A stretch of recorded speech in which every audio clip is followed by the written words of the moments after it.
There's look at this thing. It's rotating.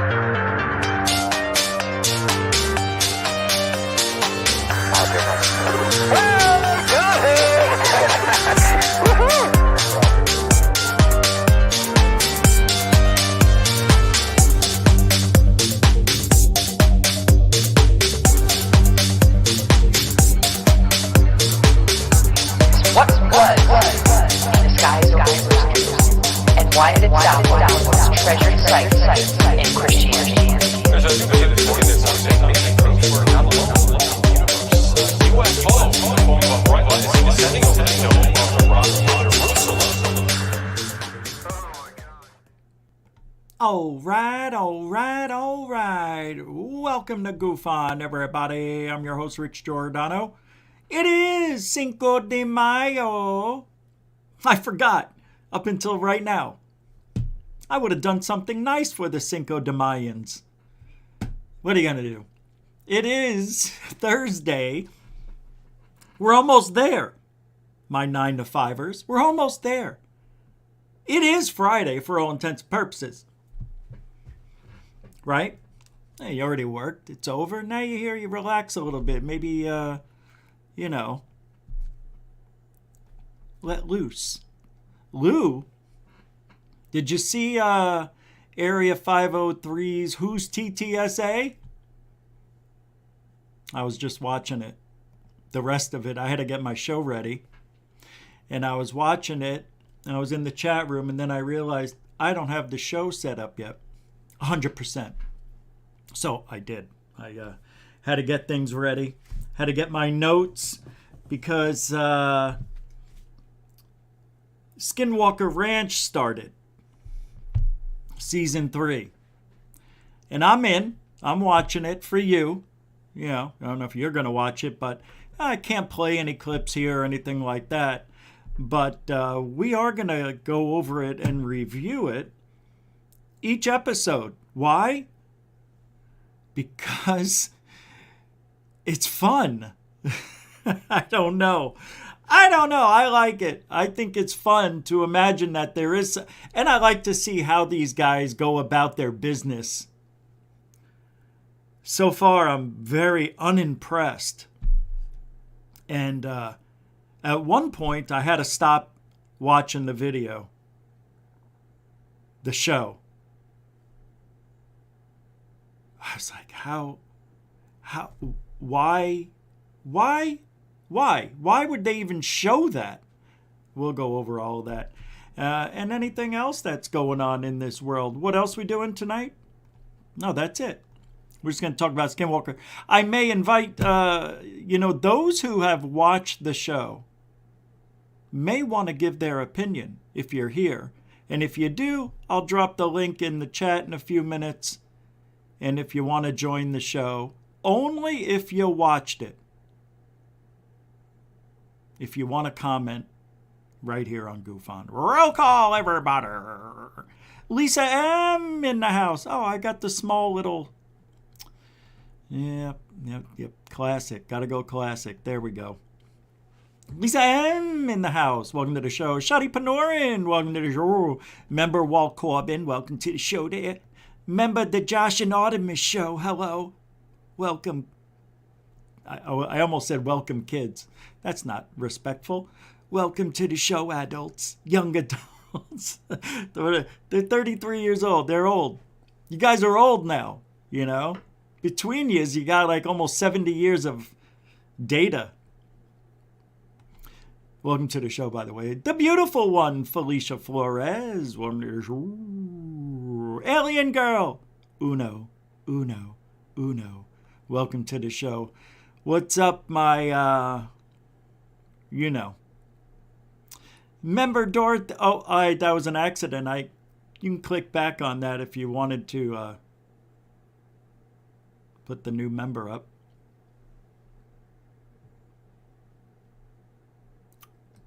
No? All right. Member Dorothy Hawkins, welcome to the show.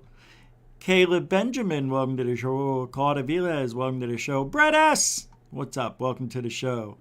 It's Frapsap. See, I'm supposed to be able to change a YouTube member to goof on. And I've tried everything. I don't know what I'm doing wrong. But Frap Sappuccino, thank you. Double R's. 2 R's are better than 1, Rob Rivas. Thanks, man. Appreciate that. That's right, you can join Goof On now. Turns you green on the show in the chat room. Yeah, and you get a couple little things with it, like one emoji and a badge. I'm supposed to have some new ones up last week. I suck at this. Johan H. Hey, Goof On, you should watch the latest UCR right now at 1 hour 37 minutes. Right now before the Skinwalker review. It's Elizondo stuff. You should watch right now.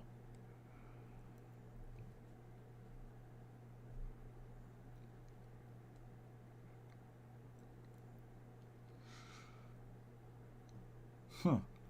1 hour 37 minute mark. All right, let's go over there. I'll watch it right now. I can't play it.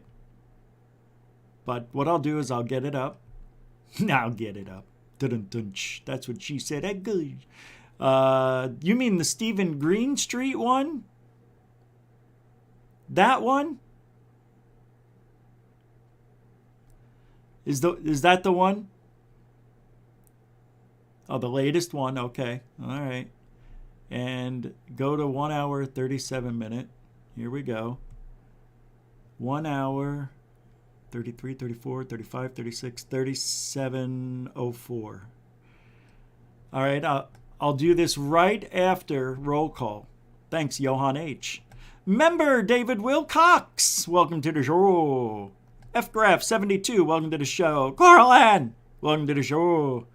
Mr. Catfish 2100, what do you say? How do you be? Member Rebecca Wiles, the Wiles one. The Wild one. The Wiles one. I never watched those hunt shows like Bigfoot, etc. because you might catch a glimpse maybe, but they never catch anything. Otherwise, they would charge. I do watch some ghost shows. Did I read that the right way? I watch everything so you don't have to. Raymond Lawrence, welcome to the show. All right, let's get started. We got a few people coming in here. Goob's here. What's up, Goob? William Bonnie 420, member of the Guerrilla Gamers here. What's up? What's up, Frap Sappuccino? Thanks again. Cloud Avile, Ghost in a Machina. All right, Marty Truth Searcher. What's up, everybody? Zero Be Cool. Did I just click somebody off? Thank you. Wilka. Oh, yeah, the Conundrum report we've got coming up for you, too. I forgot. I saw it on Truth Seekers. Truth Seekers on a roll lately. It's been fun.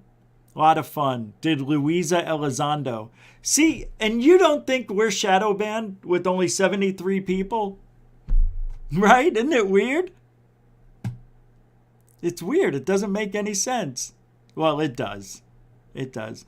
Wilka, I don't care. I like having a smaller crowd anyway. Right? We don't need no 200 lie. We do it in a closet. Same show. People are boycotting the show. I don't know. But last night, some people couldn't watch the show. They couldn't watch it until this morning, which is weird.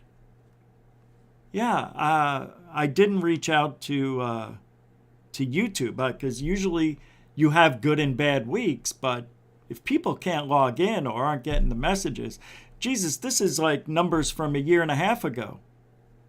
Yeah, we haven't gone that far backwards. Yeah, something's going on. It is. Something's going on. It's okay. That means we're doing our job. Will Carr, thank you very much. We're gonna get your isn't that you? The conundrum, right? Yeah. Oh, there it is. Yeah, the conundrum. Yeah. We're gonna play some of those. Yeah, they're fun. It's a good time. You did good with those because I'm on them. That's why. I don't know. Let me pull this up real quick. God dang it. Yep, always good to have the show slow down. Always good. Always good. All right, let's go here. It's nothing like when the show stops. I love show stoppers. What am I looking for? Here we go. Where is it? Here it is. I believe this is it. It is. All right. Here's a new one. I believe this is the newest one. Or the one... No? All right. Oh my goodness. Yeah, this is a weird... something just got weird. Just got weird. See?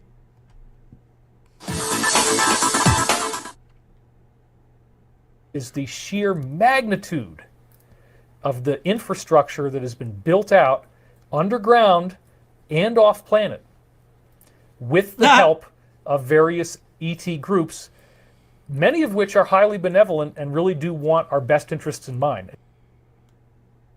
Are you serious? No. It's ridiculous. And this is what he wants you to pay him money for. Thank you for all the shows you go on, making yourself available. No. You know, I'm done. That is true. What was I going to... Oh, yeah. Watch him just for fun. Well, when he shifts his body, he's trying to get comfort. Watch. With the help of various ET groups, many of which are highly benevolent and really do want our best interests in mind. You see how he shifted his body? He's fucking... Ooh, I'm sorry. Didn't mean to swear. Damn it. I was trying to go swearless tonight. Many of which are highly benevolent and really do want our best interests in mind. The body shift. He has... Because nobody knows what the alien's best interest of mind is for us. Not even him and his forehead. No. Will Carnundrum killing it on TikTok with those videos. And YouTube, I guess, right? Because now it's a YouTube thing. I don't know anymore. I don't know. They're fun. I like being in it. I like that Gomez is in it. So, if anybody did... Oh, I was going to watch the 1 hour, 37 minutes. Real quick. Oh, I have to stop this, yeah, or else it'll leak through. There we go. So Christina Gomez has been was on UCR, and I think they did their own review of this, right? Yeah, they did. That's where I saw it. That's right. Somebody sent me a clip. And she speaks totally like a normal person. But put her in this position as a host or a podcaster, it's like somebody took over, Rover. And gave her a bone of her own. All right, hey, and no ties today. You're welcome. They didn't wear any ties. So this is Stephen Greenstreet. I'm going to listen at 137.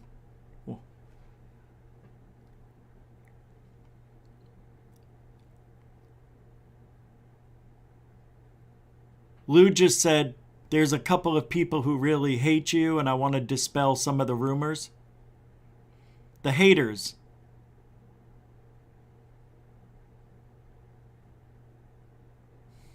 There was a post put out a few years ago where what?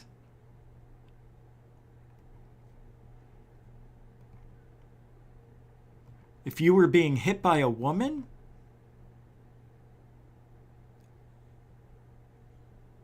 Oh, he's asking what? I don't understand. Where is the Lou stuff? I thought there was Lou stuff. I don't want to hear if Stephen Greenstreet abused a woman or hit a woman. He's about to answer that, but that's not Lou stuff. Johan.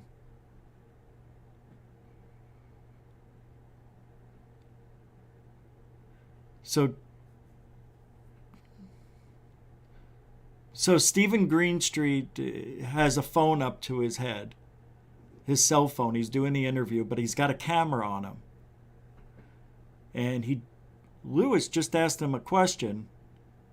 Have you ever been arrested for hitting a woman? And Stephen Greenstreet, what was the question again? He says like he's surprised at what he thinks he heard. So let me see what he says.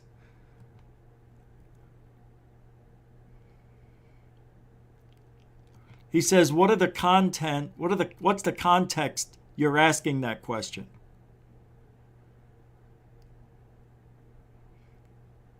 People want to know if he's a felon, Stephen Greenstreet. He just said, so people want to know if I'm a felon and do I beat women? This is more interesting than Lou Elizondo.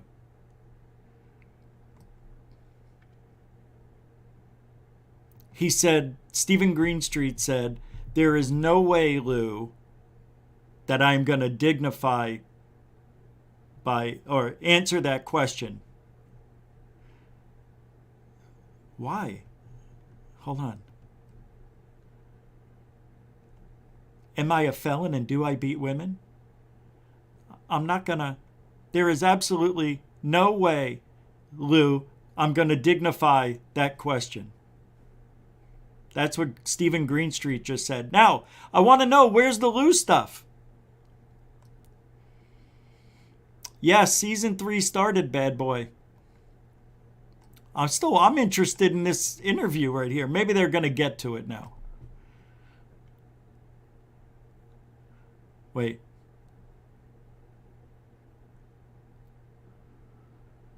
So now, well, by the way, Johan, this is better than I thought.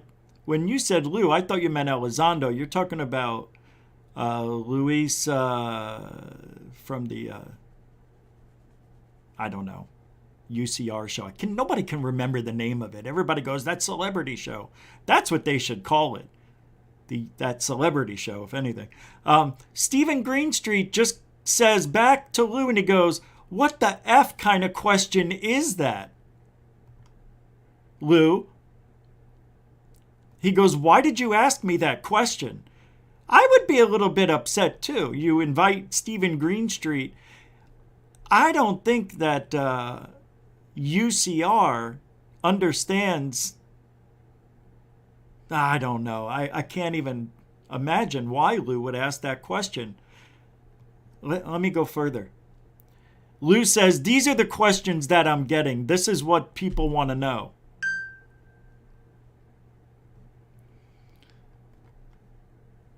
So they just came up to the Stephen Greenstreet fire. So, I was told this clip has both Greenstreet, but also about Elizondo. How Elizondo briefed Lou before the show. Oh, well, I'm going to continue. This is actually fun. Because I don't have to play it, but I can, fair use it this way. And besides, I'm not playing it, and that's all that matters. Don't you want to dispel these rumors, Stephen Greenstreet? And people are putting these rumors on the table and just want answers. And Lou says, I don't think I made you look like a jerk because I don't think you've been arrested. I don't think you beat women.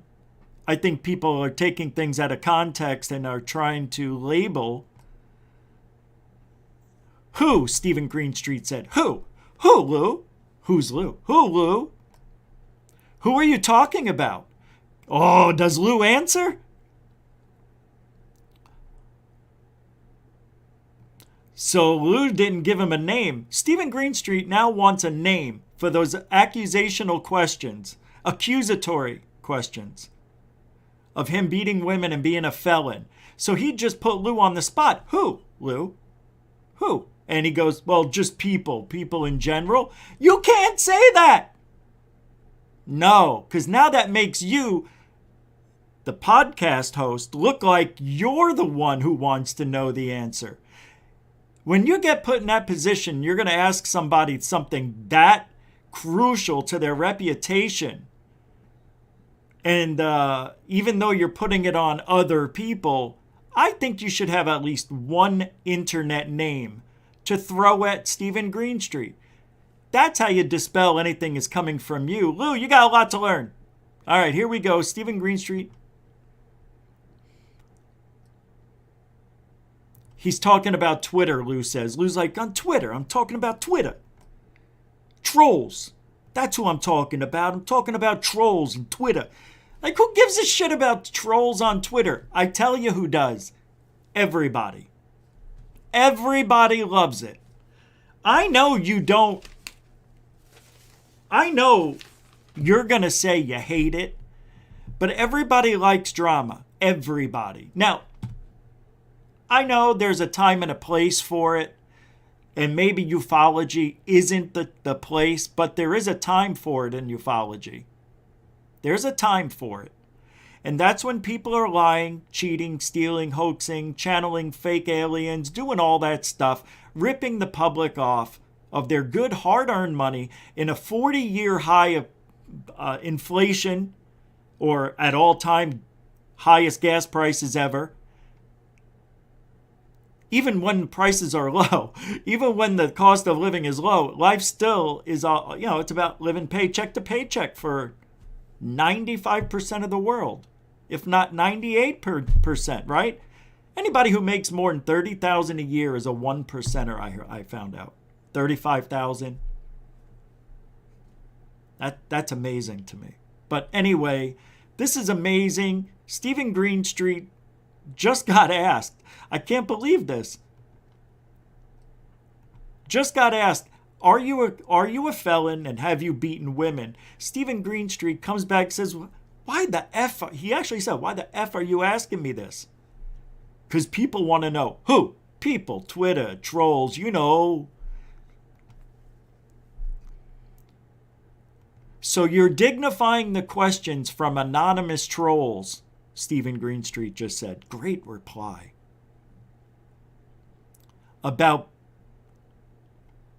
So you're asking your guest about that? Yeah, to dispel the rumors. So wait a minute. When Lou said, remember Lou Elizondo?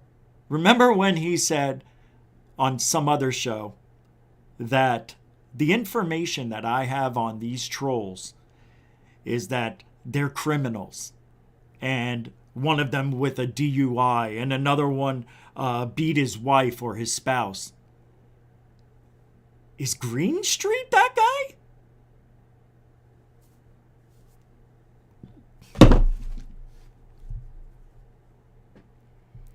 So Lou's backpedaling a little now, saying, hey, we get shit from both sides. All right, now here we go. Yeah. Now we're into the Lou stuff. He goes, we mentioned stuff about Lou Elizondo, and now we're pariahs. We ask questions. These are questions that people are bringing up. So I'm not asking the questions as a gotcha and trying to get you in a certain position. I'm not trying to dignify the trolls asking these questions. I'm just genuinely asking you. And you can put this behind us. And Stephen Greenstreet just said, I don't care about the rumors. Okay. What Stephen Greenstreet just said is as guilty as charged. Let me tell you why. He's guilty. I believe, my opinion, my professional body language and all that other stuff. If you could watch this, I can't play it because I don't have their permission, or I would. But Stephen Greenstreet is not answering the question. He's avoiding it. If anybody accused me of that and it was a lie, I'd be like, dude, no. No, you come out and say no. F no, no, no, no, no, no, no, no, no, no, no, no, no, no, no. You have nothing to hide. You have no fear talking about it. He is avoiding the answer. And he's turning it on Lou, going, how dare you ask me that question? All right, because he's just about to rip into Lou. Here we go. He's like, if I was interviewing someone and some anonymous person tweeted me, emailed me, and said, ask the person you're about to interview if they admit this or that. And he says, I would not do that. You don't know what you would do as a radio host. And I'm not sure where Lewis here from UCR stands with Stephen Greenstreet. I don't know if they are on the same track. I don't know if they feel the same or think the same or have the same ideologies. I always thought Stephen Greenstreet kind of was like Mick West. So maybe they don't really respect Stephen Greenstreet, which is why they asked him that question. Because you wouldn't do that to somebody you like, would you? You would warn them ahead of time. I'm going to ask you this question. Is that okay? Because people are asking me. Who? Everybody, dude, everybody. You know, I would be like, well, show me some proof before you ask me anything. I want to see who's saying what.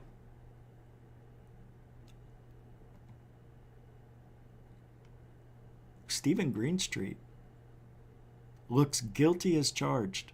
Isn't this great? 103 people. I fucking love it. It's weird. How does that happen?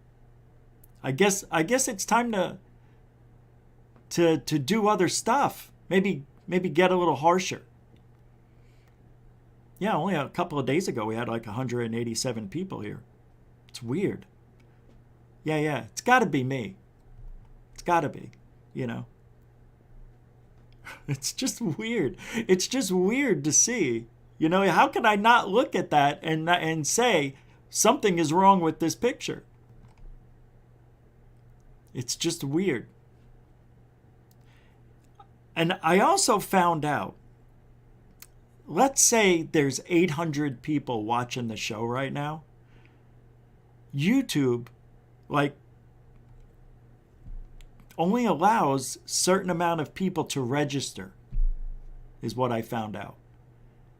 And they give you breadcrumbs here and there, little things to, you know, to keep you excited. Like beginning of the week, 2 shows in a row, over 180 people. Now we're having super low numbers. I'm sorry I'm bringing it up in the middle of the show. It's so funny. It's just obvious. I mean, I don't care. Really, I don't. I just think it's unfair. That's all. Yeah, considering, you know, we do pretty well for YouTube. You know, they should be happy. They should open up the floodgates for us, is what they should be doing, instead of shadow banning us. It's weird. Makes me wonder if it's in the title or something. Maybe a Skinwalker and Lou Elizondo you can't put in the title. I don't know. Anyway, back to this Lou thing. Hey, Black Lotus Productions. That's right. We were supposed to have a show tonight. And I don't know who got sick, but somebody's sick. So we just called it off till Sunday. So we're going to go on Sunday. You didn't have to do that. Member Black Lotus Productions. He says, not dead yet, but allergies. Oh, yeah, I understand the allergy thing. Sorry, I had to cancel my show tonight with Rich Goof on. We'll be back Sunday. Yep, we sure will, man. Thanks for putting that, a continuing supporter of Goof on, as always. Thanks. The beard. Yes, I decided to grow the beard. I telling you, it is. I don't know. I don't understand. I don't understand how it's growing this fast, and it seems like my hair's falling out. It's weird. I think I'm losing my hair. I think I'm starting to go bald. No, seriously, it doesn't run in the family, but I am thinning. I don't know. Thanks, Fred. Thanks. Yeah, I'm not self-conscious at all. All right, I want to watch the rest of this. Stephen Greenstreet. So he's telling Lou how he should ask questions. I want to hear about Lou Elizondo. He's saying, I would look into that accusation before I'd ask the question, before I brought that up.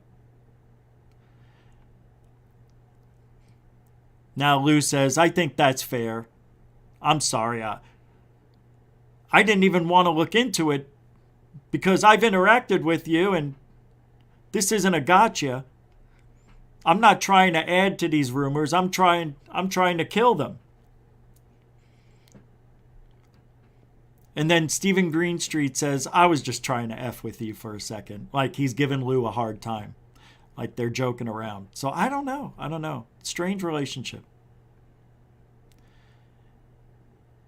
He says, answer me this question. Was one of those questions you got from one of those people, was that from Lou Elizondo? He said, Lou just said Lou Elizondo had nothing to do with me asking those questions. Swear to God, Lou says. So Lou Elizondo, Greenstreet just said, did not email you and tell you that I'm a felon? And Lou just said no. And Stephen Greenstreet, and then Lou just said, not in an email, no. So he did. Let's see. Not an email, no. So what was it? Well, that's a good question. Lou's meandering. Now Lou says, I could talk to you about this off air. Because I don't want to betray confidentiality. That was a private message.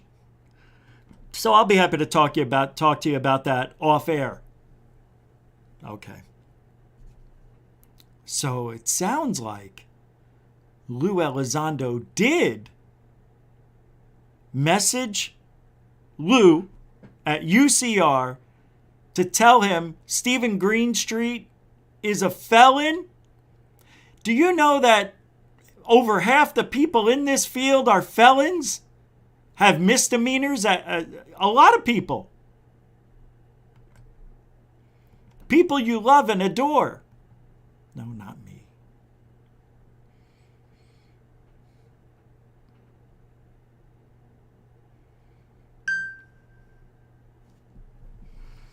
Well, Lou was trying to say something and he stops himself, and I just got some messages popping in here. Let me see if anybody's telling me.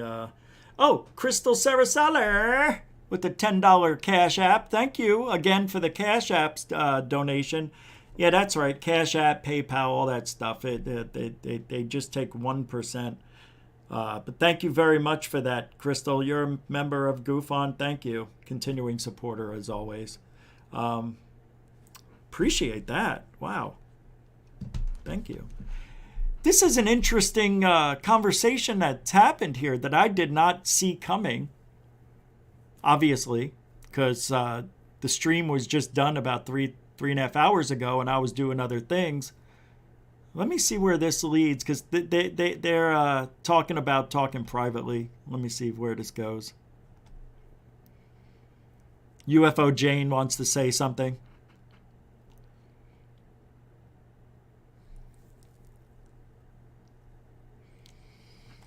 UFO Jane is saying, I don't really want to know about the personal business of, anybody out there, because I don't want people to know my personal business. Hee hee.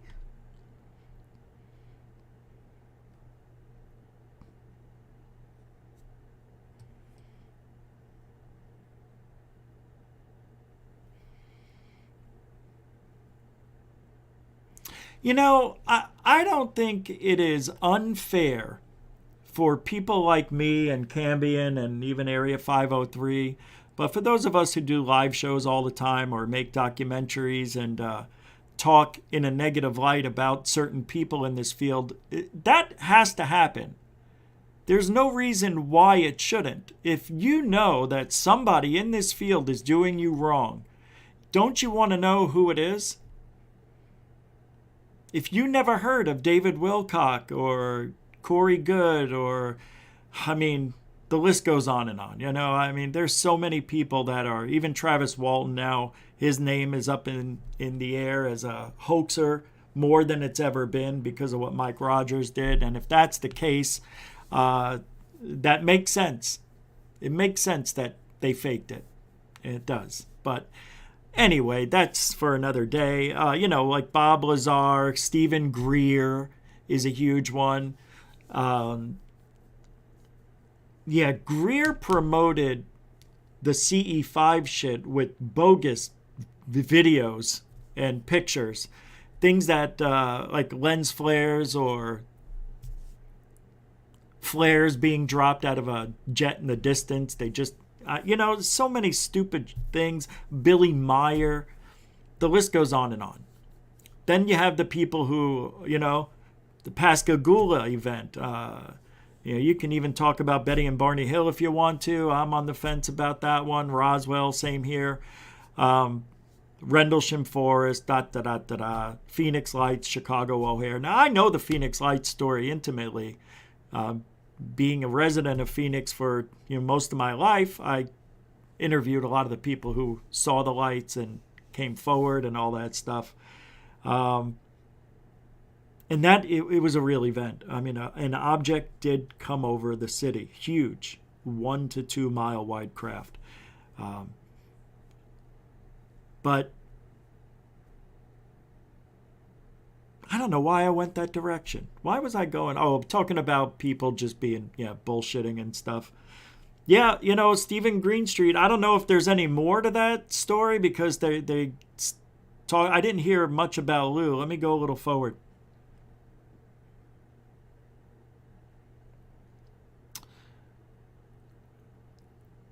Rather Be Squidding is asking him, what do you make of the questions? Because he still hasn't answered it. And then he says, what makes you think Lou Elizondo might be the one asking the question? Or adding to the rumors? So it is Stephen Greenstreet. Wow, I didn't see that one coming.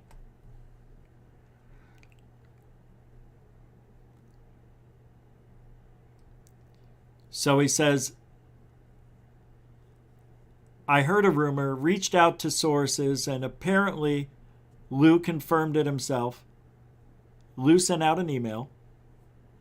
I'm not going to reveal the name of the other people, but my name was on the email. Essentially, look out for these 5 guys. His name was on it. Somebody said that my name was on it. Area 503, Truth Seekers, and someone else. I think that's what they said to me. Let me double check. Oh, yeah. Yeah, that's what they said. That's crazy.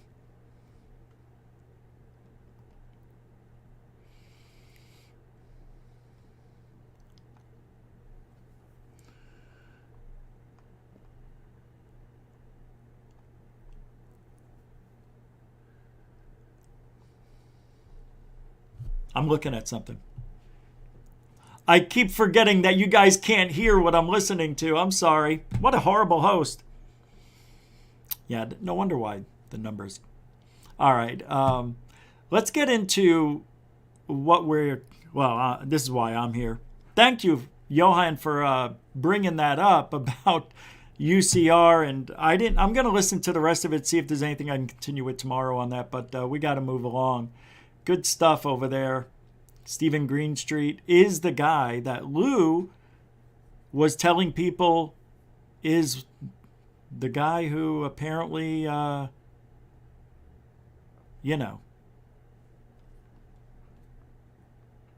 beats, allegedly hits women. That sucks. People do that shit. But Greenstreet didn't deny it. Sucks. Yep, 2 sides to every story. 3, really. You got his, hers, and the truth in there somewhere. So Skinwalker Ranch, or as I like to call it, Scamwalker Cash. It is a place where strange anomalies have been seen from prior owners who lived there, the indigenous folk who lived in that area, the Indians, the culture, and everything else. The lore to Skinwalker Ranch is amazing. People love Skinwalker Ranch. And after watching this first episode of season 3, I can't be more disappointed now than I was when I was waiting for the show to come back. Because last year, season 2 was awful. It was slow. It was boring. And there's a reason why Oak Island, The Secret of Oak Island, is a very good program. They get into a lot of details in their little journey for the answer type of, digging for the truth. And, you know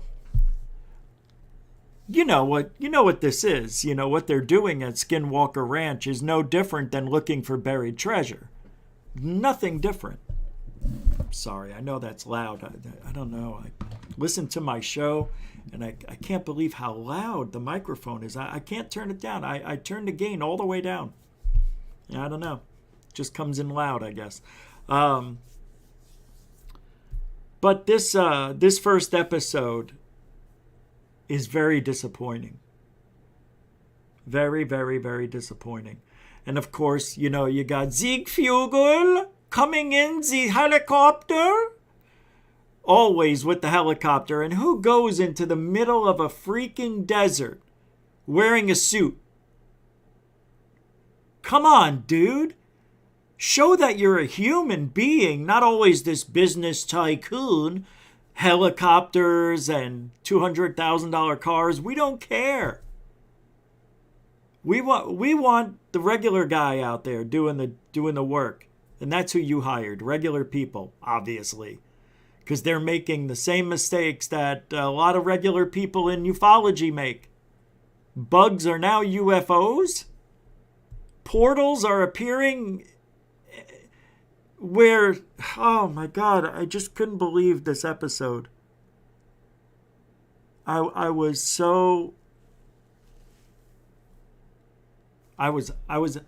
happy, to be honest with you. Very happy.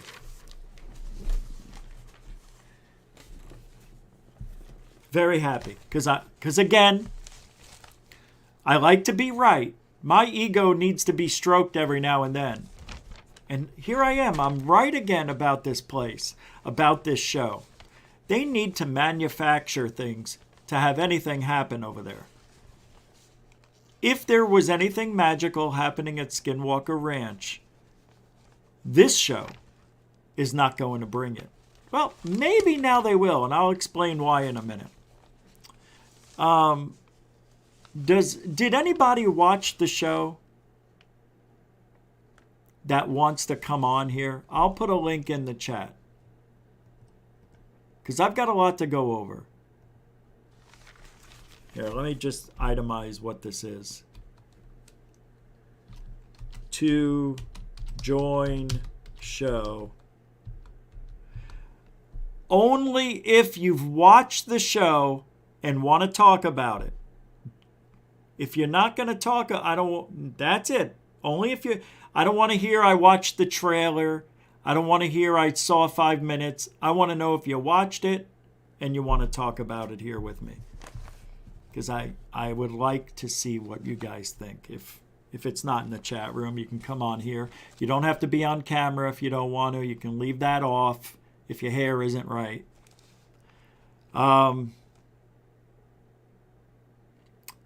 So the show starts out, of course, Brandon Fugel getting out of the helicopter and all that shit. But he had ex-governor Gary Herbert there at their meeting that they usually have once a week or however they do it over there, which is interesting. I think he was the governor from 2009 to 2021, 11 years or something like that, governor of Utah. And the reason he's there, they're friends. They know each other apparently over years. So, but it's interesting that you bring an ex-governor there. He's got connections. He knows people. Same thing. But they brought his former chief of staff there too, which was, is it Derek Miller? I think Derek is his first name. Derek Miller. Let's see. Yep, it is. And who else was there? No, that's it. And then the regular cast. You know, you got, what's his name? Taylor? Dr. Taylor. You got Dragon. Dragon's there. What's his name? Brian? Bryant? I think. Bryant Arnold, I believe is his name. So they're talking about what's the main objective of season 3? What are we going to do this year? And they all came to the conclusion that they're going to hang out over Homestead 2's anomalies.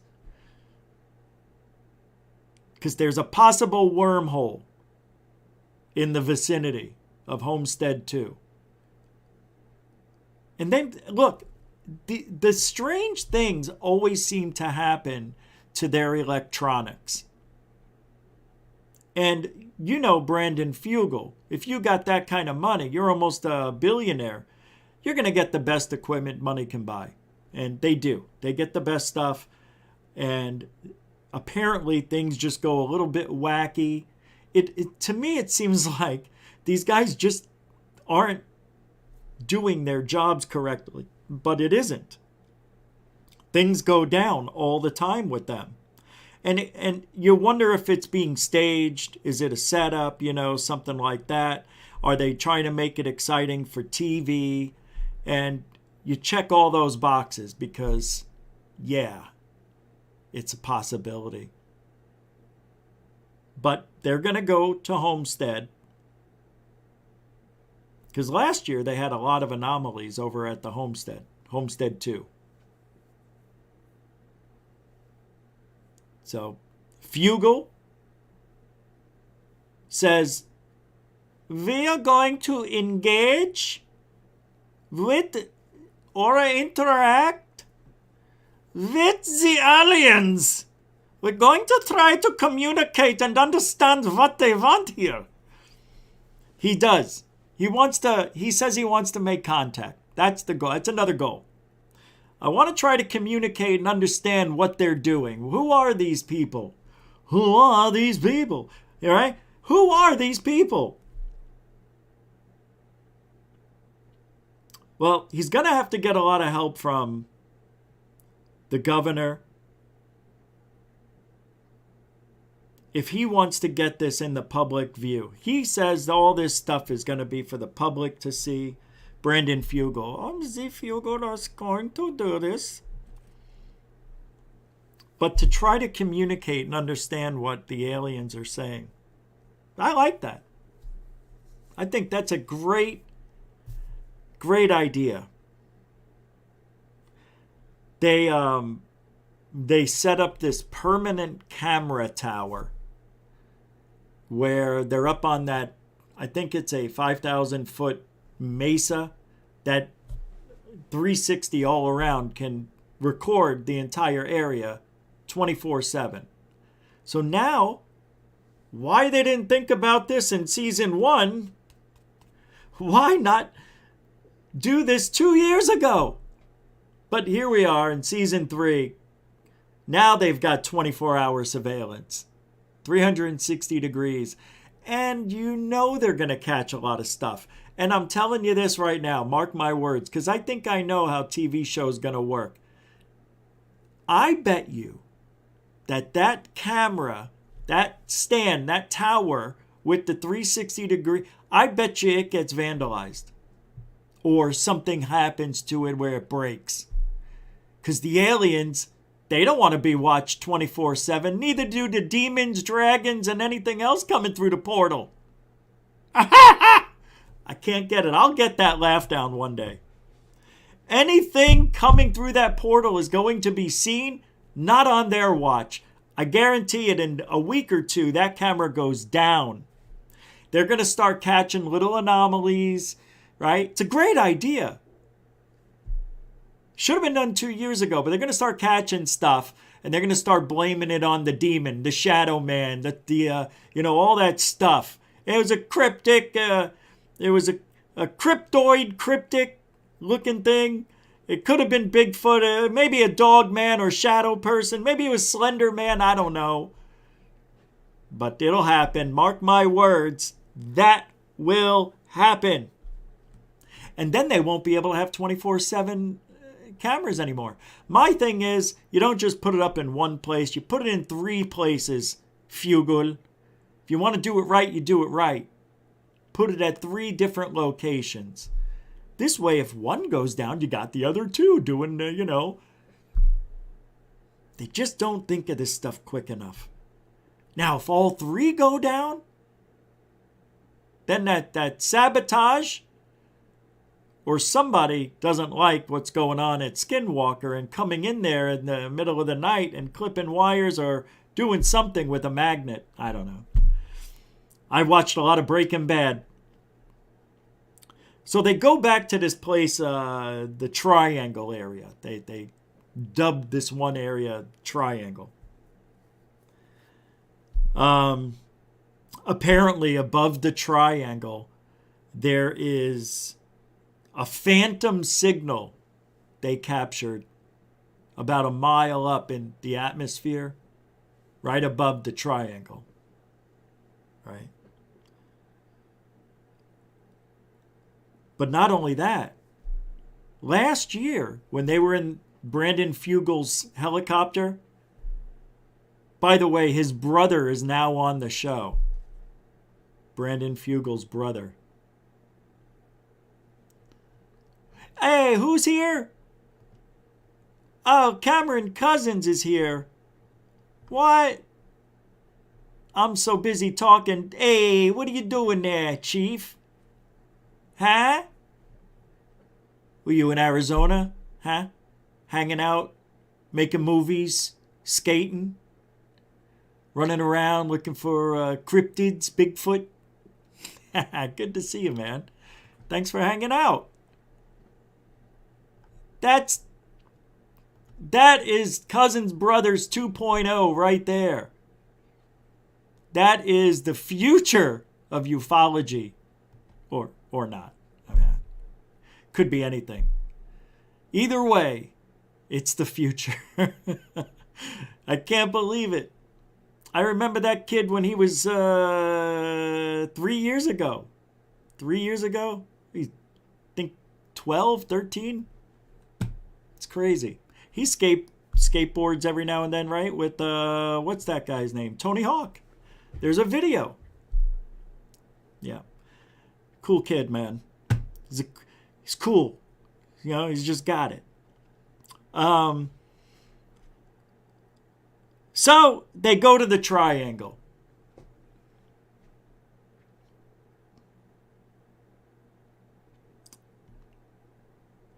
What's this? Who's this guy? Something went... Oh, yeah, the chopper. The chopper. Had to get to the chopper. It was there. There was a big object went underneath the... They were in the chopper last year above the Triangle. And apparently what happened was it showed that there was something underneath the helicopter, like 40 feet. It showed. He said in this meeting that they had, it was really strange, and I don't understand what happened. Maybe somebody can explain it to me. But Eric is the other guy who's in charge of all the technical stuff. He gets up out of this meeting they're having at the beginning of the show. The one where Fugel's like, we're going to talk to the aliens. He gets up and he's acting all excited about something. And then he says there's an object in our airspace. And then he goes to the cameras in the other room. And he goes, look at this. Look at what I found in our airspace.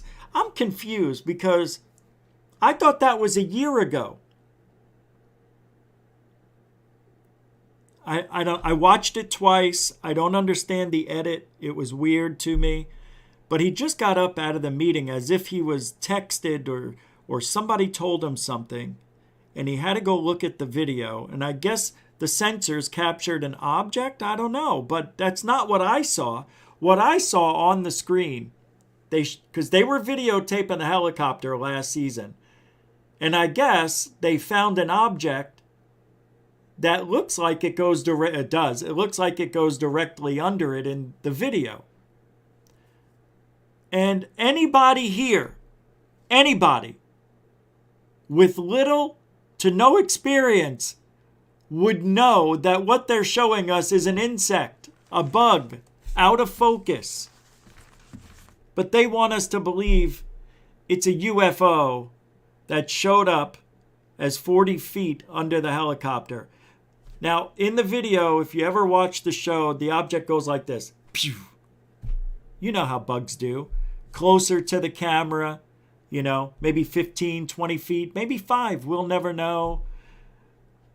But nonetheless, they thought they were seeing UFOs zipping back and forth because there was a couple of these black things, which anybody here with little to no experience know that would have been a bug. But all the experts, the TV producers, Brenz and Fugel, all looked at this and said, can we pass it? It makes sense. Hey, we could put it under the helicopter, and say, it looked like this might have been the object. That's what they did. It's not a coincidence. It's a bug.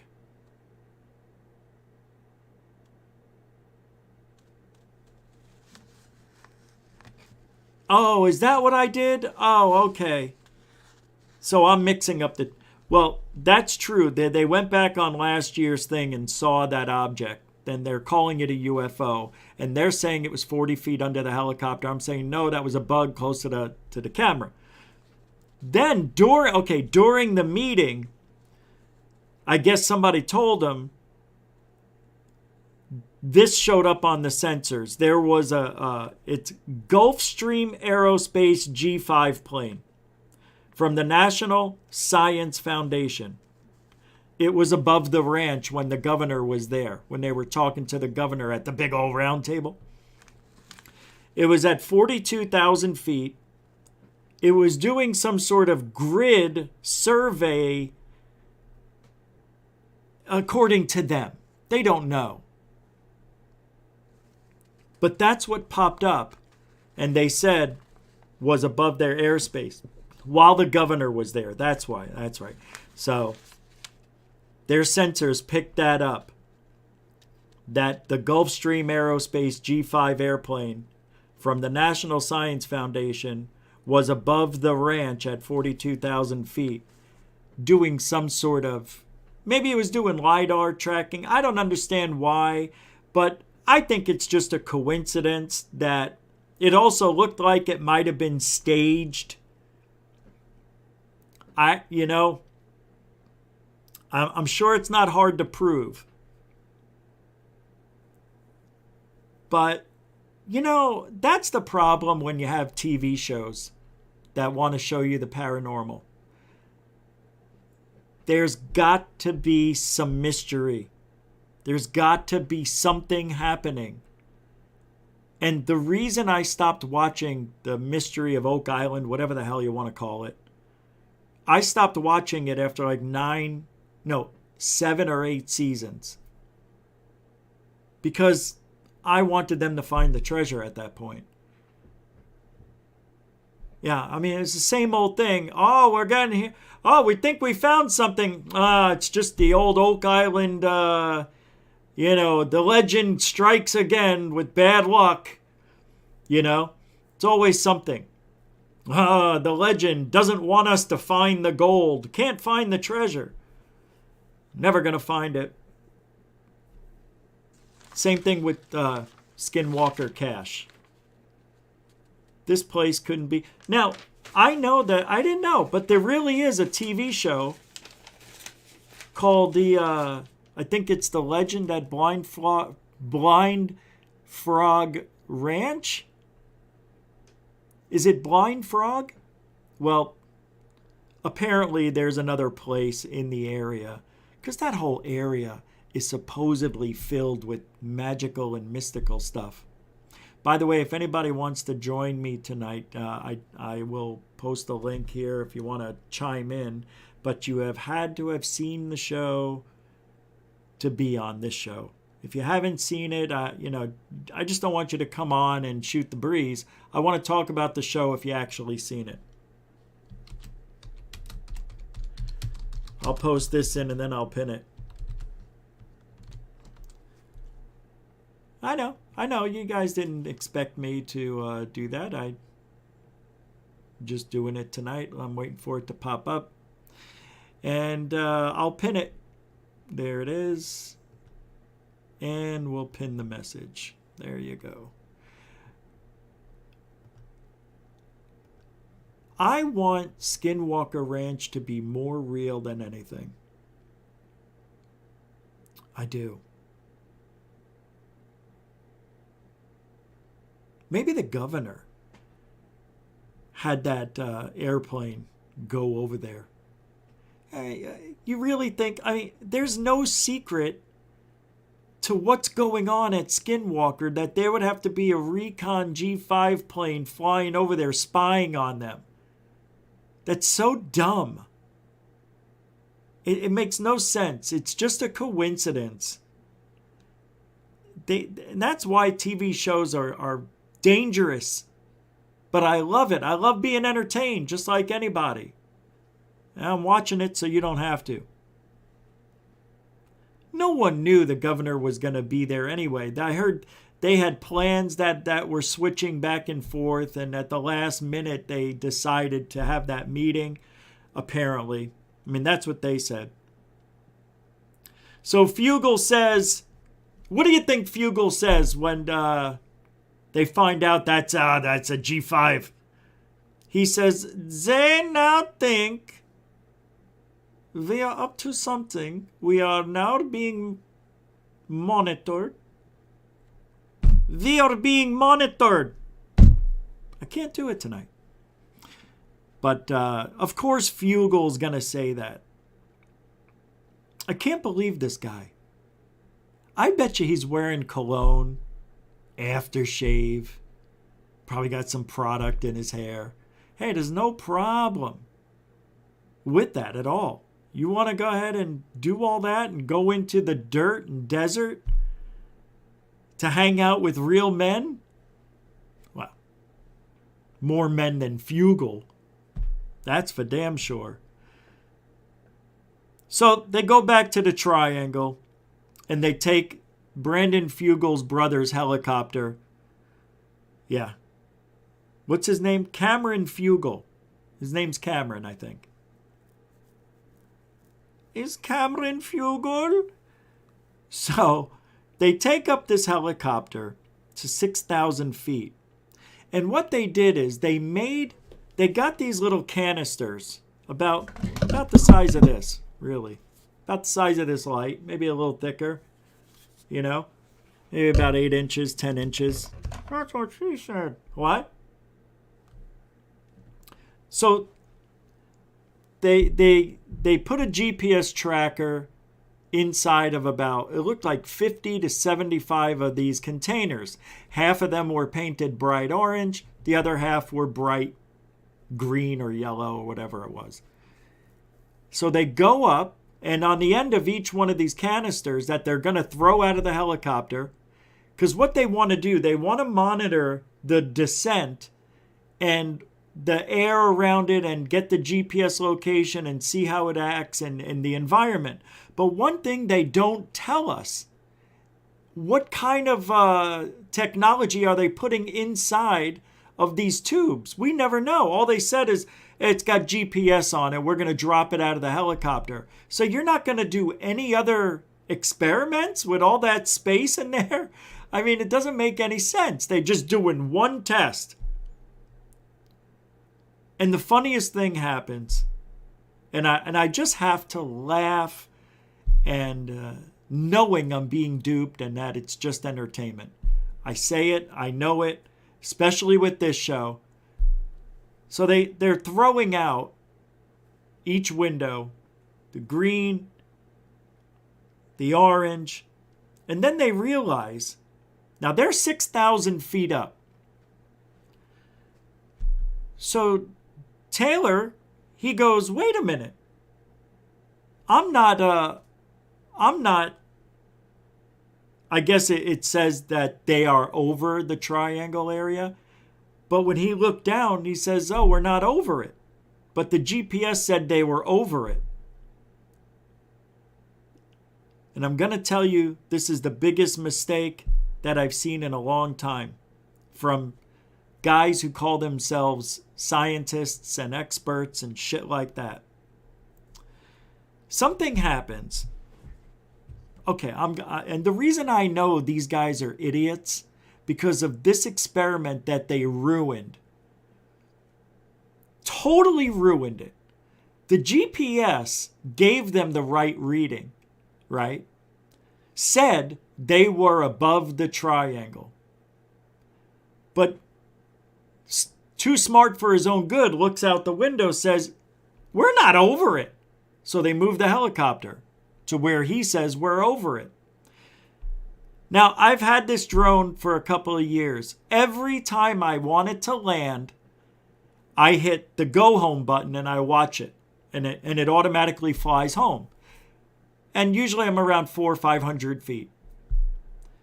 When it gets above me, or I think should be above me, it's not. It looks like it's behind me or in front of me. And I watch that thing come straight down. And then eventually it's right over me. And it lands on the landing pad. I just think these guys are visually impaired.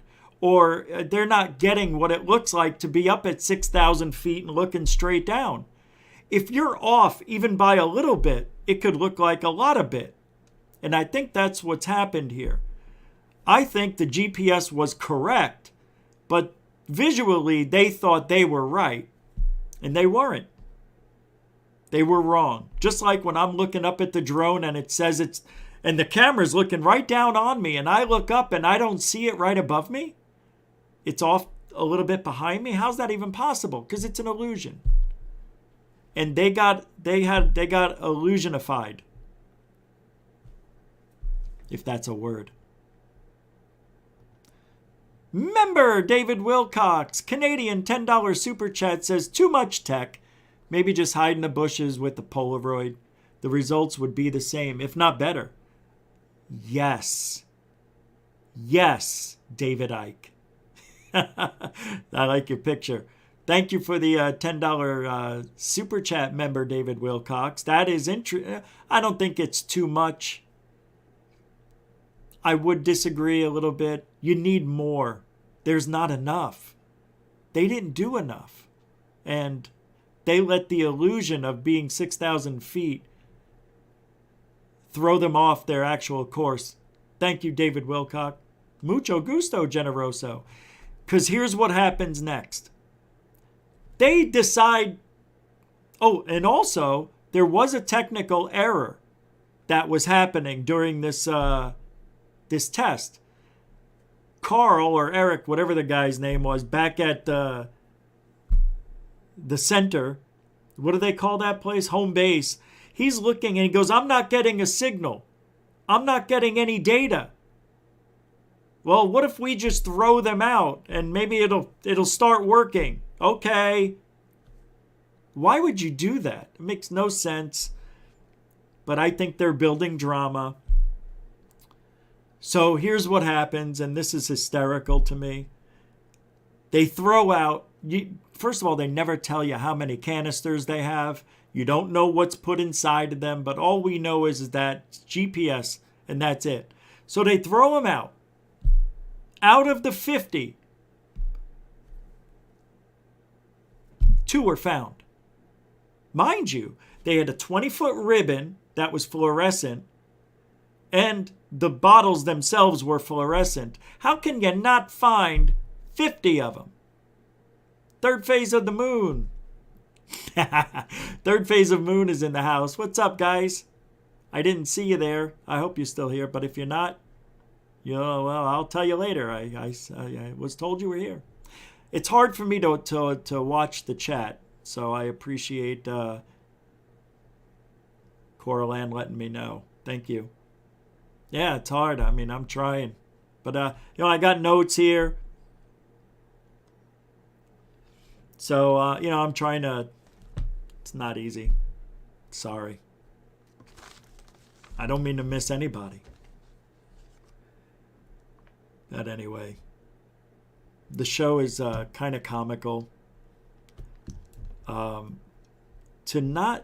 when they get back... See, they carried out these canisters in see-through plastic containers. When they got on the helicopter, you could see there was like 30 to 50 in one, 30 to 50 in the other. When they got back, they one in this one and one in that one. Like, how can you not find the other 50, 48 that you dropped? Here's another funny thing.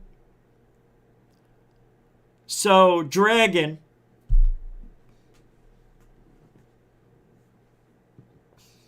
This guy is like, to me, and I may be wrong, I may be stepping over, but from what I remember last year, he still reminds me, even season 1, he reminds me of like the village idiot.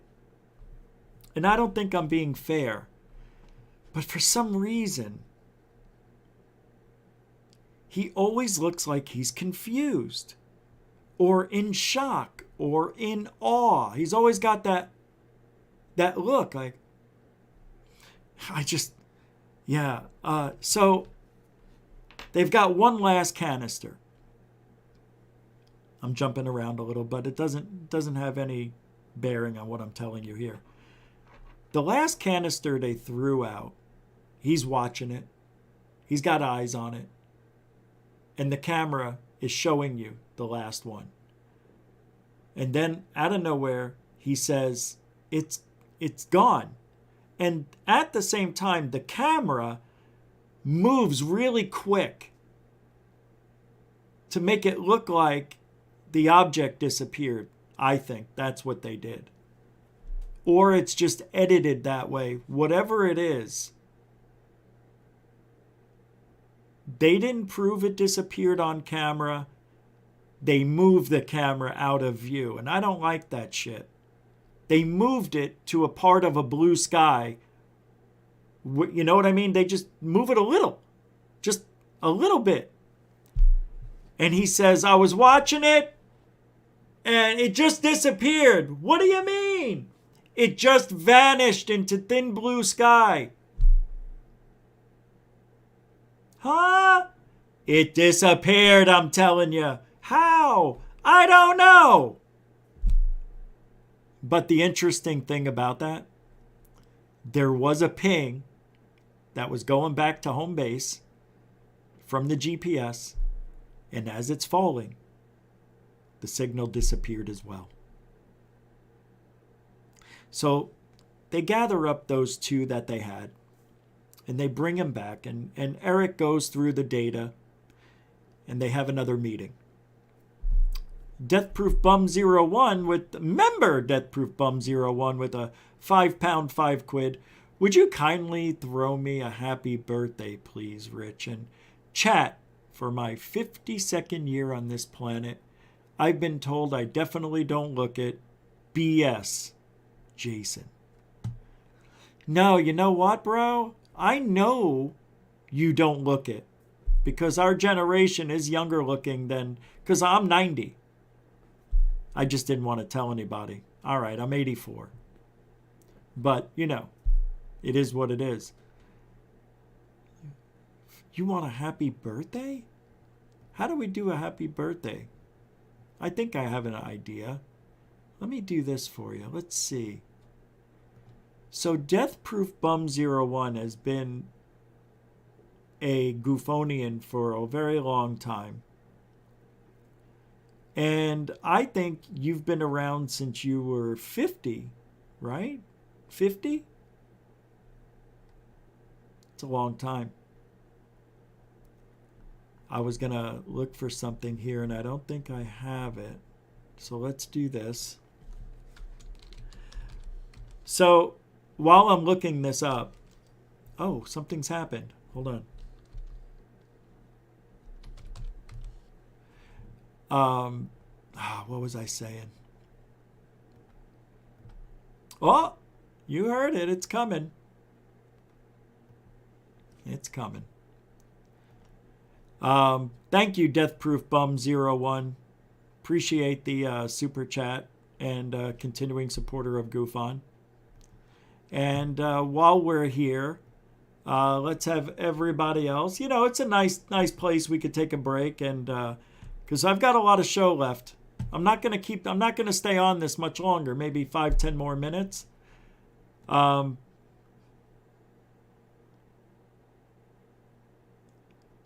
Because what they've done out there is an embarrassment at Skinwalker. And this is only episode 1. I think they're doing 10 episodes this year. You know? So 9 more episodes, and I'm going to go over them all. But let's say happy birthday to Death Proof Bum 01. It is your 52nd birthday. Come on, everybody! Death Proof Bum 01. Happy birthday to you. 52. Happy birthday to you. 52. Happy birthday, Dear Death Proof Bum 01. Happy birthday to you. All right. Let's do it a little bit differently, shall we? Let's do it one more way. Come on, everybody, let's go for Death Proof Bum 01. It's his happy birthday, 50 seconds. Yahoo! Happy birthday to you. Come on. Birthday to you. Happy birthday to Death Proof Bum 01. Happy birthday to you. Yeah. From good friends and true. Shut up now. No, I'm just kidding. Happy birthday, buddy. Thank you for all your support to the show, and hope you have another 52. Can you imagine another 52? Forget about it. Forget about it. What's that? We do? Only if you watch the show. I hope you watched that show, Star Galactic Federation. What did you do? He hung up. He hung up. He was there for a moment, and the moment has gone. You know, I did put eye drops in my eyes. They're just really dry. Yeah, has nothing to do with weed. I wish it did. Well, anyway, so they did that experiment out there, and when they were dropping the objects, they kept saying that they're going against the wind.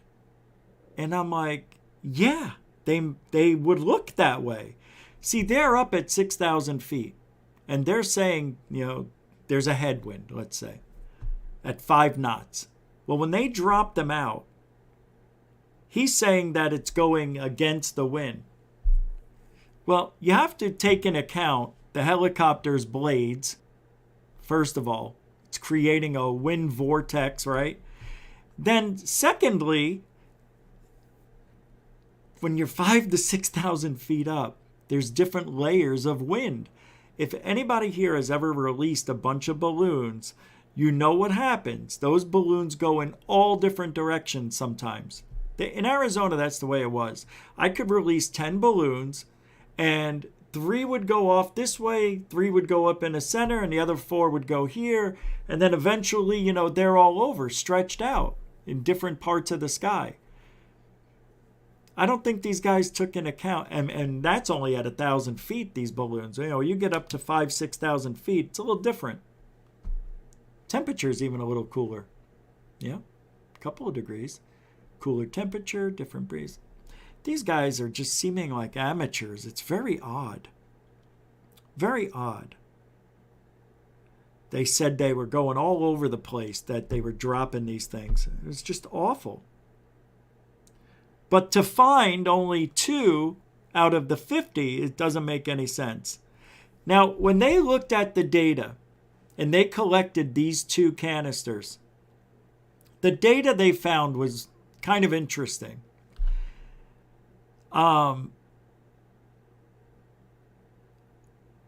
They went like each one, like each tracker, like this was a blue one, this one was yellow, and if there was white that attached both of these colors, it shows that they were on the same path. So on the way up, they didn't take the same path.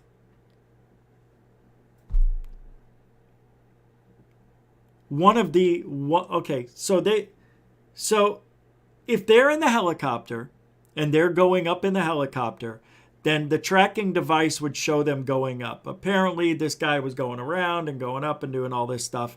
And eventually, when they dropped him, one of the objects looked like, because you can see the tracker on it, it looked like it hit something and then bounced off to the left, according to the data that's shown. They said that when they were in the helicopter going up, it looked like they were not above the ground. It looked like they were underground. So the data that was coming back showed they were underground. About 40, 50 feet. So I thought about that. And it reminded me of something as a drone operator. When you fly over water, you have to take into account that the water is not land. That the actual bed that's underneath the water is the ground, and the drone is going to read that which is underground. That's interesting when hearing what they were talking about. It's as if that there was a vortex underneath them. And it was as if the radar was bouncing underground. Because it's an illusion, whatever's above ground. So maybe when they dropped these canisters and they went all different directions and they couldn't find 48 of the 50, maybe they went into that vortex. It's pretty wild. It's wild. But how would they know that? Well, one thing that they don't do on this show, or a lot of shows, is to try to duplicate this, try to get the same results. Do it again. Do another test and try to recreate it. Right? Hold on. Randall Hill with a $2 Cash App. Hey, thank you very much, Randall Hill. I appreciate that. Another continuing supporter of Goof On. Mucho gusto, generoso, Randall Hill speaks. Yes, thank you, and happy birthday to Death Proof Bum 01. 52 years old again. It's great. It's good stuff, man.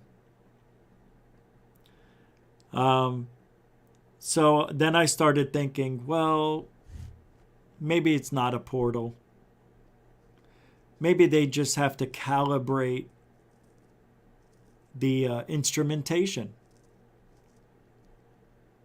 You know, depending on where the helicopter was last calibrated, maybe it was on a ship. Maybe it landed on a boat. And something happened to the GPS tracker. I don't know. It's really weird that the GPS would be underground like that. But then again, we're talking about Skinwalker Ranch, where the strange happens and we don't know why. But again, this won't be repeated. There won't be any other experiments done at the ranch. Believe what you want to believe. But there's a lot of, I've got a lot of skepticism about that ranch. And I think after watching this episode, rightly so. I think it's justified. I don't think what they're doing over there is going to bring any significant importance to the field. Like, what are they going to give us? And here's an idea. Instead of dropping shit out of a helicopter, why not just go to the actual location where you wanted them to land and just release balloons? Right? Release the balloons. Gotta get 100 of them.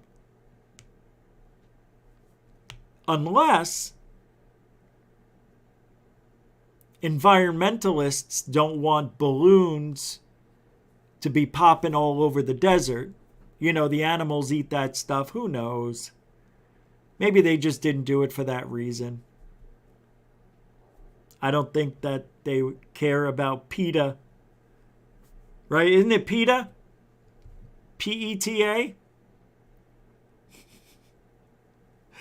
Skinwalker Cash. There's nothing going on over there. I don't know. But now the Blind Frog Ranch has its own show. I couldn't believe it. Blind Frog Ranch.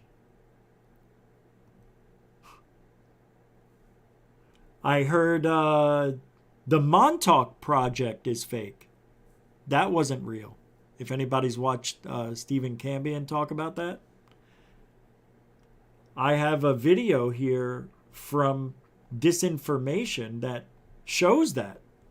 It's the Montauk Project. Yeah, totally bogus.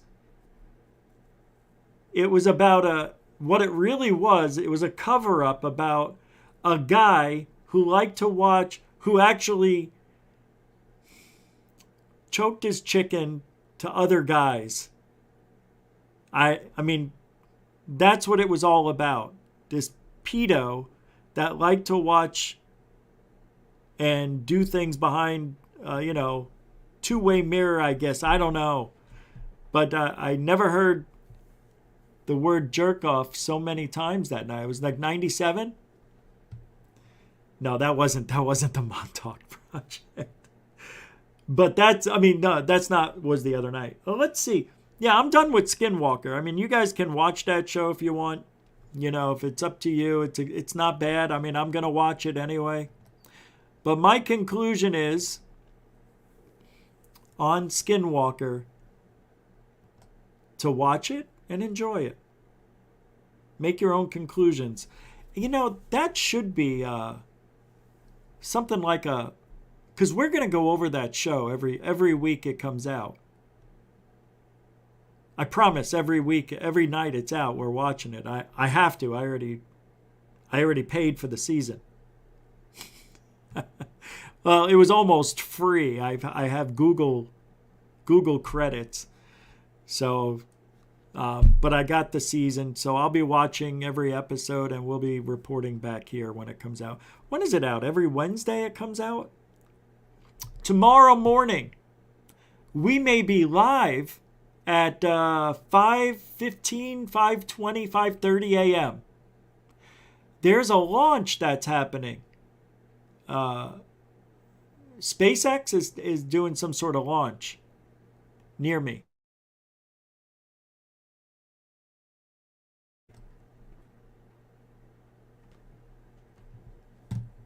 Yeah, SpaceX is launching something tomorrow, right? Hold on, somebody send it to me. Somebody send it to me. I think I got rid of it by accident. Yeah, I think I did. Let me see here. Oh, here it is. I got it. Let me share it with you. So this is it. Set your alarm Friday morning. SpaceX launch could create space jellyfish in the sky. Yeah. Tampa, Florida. Set your alarms early Friday. A planned SpaceX launch of another batch of satellites may produce a cool-looking phenomenon known as space jellyfish. Thankfully, there are no stings involved here, though. Space jellyfish, simply put, is sun rays illuminating the particles left in the air from the launch. Not many launches produce the effect. Several factors must line up perfectly for it to occur. Yeah, that's because the sun is coming up at a certain angle. The first factor is the time of the launch. The best chances to see this is when the launch occurs just before or at dawn. The rays of the sunlight are traveling at more of a horizontal angle than any other time of the day and can illuminate the particles left behind from the launch in a very unique manner. Friday's launch is scheduled for 5:47 a.m. Sunrise is at 6:44 a.m., but the rays of light may reach the particles high up in the atmosphere well before the rays of the sun break the horizon at sunrise. And that's about right. Now you got to figure at 5:50, that'll be way up there. And I usually do see the sun coming up at this time. Yesterday I saw it right around 10 to 6. It was just, the sky was changing from dark to a little blue. Yeah, all right. So I may be live if I remember that. I will go live to see if I can catch it. So what I would have to do is I would leave my home and go to an open location, you know, some sort of field or whatever, and just face and wait for it. Wait for the launch at Orlando or close to it. That'll be neat. Something to see live, right? It's only an hour and 10 minutes from my home. This is what I might see, something like this. It's only 60 miles away. So if they're going to go 250 miles up, I should be able to see it. See? Yep, that's the position of the contrail. It'll be right here. There's the rocket's path. So, yeah, about 10 to 6. We've got a little bit of time. Looks like we're... they actually have to put not to scale. That's how stupid we are these days. All right. Well, we'll see what happens tomorrow morning. I'm excited a little bit. Not really. No, I am. I am a little bit. Before I get to the next couple of segments, I have a video here. The UK unveils, this was a couple of years ago, but it was sent to me, world's first jet suit. It's world's first jet suit paramedic. For paramedics? Could this be a glimpse of Britain's new flying squad of emergency services? Whoops, sorry. No, you're not seeing things. This man we really saw is this before. Floating up a mountain powered by a jetpack. That's pretty cool. Yeah, we've seen that before. Yeah, that I can't play the whole thing because I know that these people got a little itchy the last time I played it. I know. It's just a minute, but sometimes. There's Lou. There's Tim Burchett. We've talked about all these. I have a... this is it. Is this it? Let me see. I have a couple of videos I didn't play. One that was sent to me and I don't know why. Look at this one. Que no se ve bien, ¿no? Mira, mira, se ve, se ve. ¿Qué es eso? What do you think? Era? Is it a parachute? Pero es muy difícil que se vea. Zigging back and forth like that? It's a guy in a parachute, right? Zigging back and forth. Paraglider, right? That's Lo what puse it looks dentro de like. la maleta de viaje. That's what I think it is. Isn't it? She can't find it anymore. I don't know. Oh, right there. Oh, there it went. You see that? Like what? Well, that's a hang glider. Ah, ahí está. That's a paraglider. Watch. Right here. Come on. There it is. I don't know. It's gotta be, right? It almost looks like a reflection too, but it's not. It's behind there. Pretty weird. I don't know. It's a weird one though. Yeah, it's a weird one. I would say a paraglider, to be honest. And as we looked up, we both witnessed the flash again and what appeared to be a shape. The building is in Brooklyn and the object was spotted south of LaGuardia Airport. First, Yeah, I think that's got to be a paraglider. Just so far away, the camera can't really pick up on it. Here's the Montauk thing. I want to see what this is about. Somebody sent this to me. I think it was Stephen Cambion. Series to take us behind the scenes. Yeah, good afternoon. I'm Preston B. Nichols, author of the Montauk Project. I'm a professional metaphysician and a professional consultant engineer in the electronics industry. Preston B. Nichols is the man who blew the whistle on the weirdest conspiracy theory of all time, the Montauk Project. We're in the Montauk Project investigation vehicle. In his books and frequent lectures at UFO conferences, Nichols faces ridicule, and worse, to spread the word about the project he describes as beyond science fiction.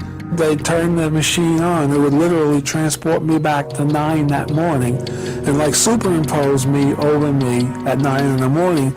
I'd have the whole day to work over again. Of course, the first pass would become a whole different quantum reality. This is Stuart Swerdlow, New Age healer and father of 6. When Stuart saw Preston Nichols lecture on the Montauk Project, his repressed memories of the project surfaced as well. Of course. I thought this was going to be a disinfo TV.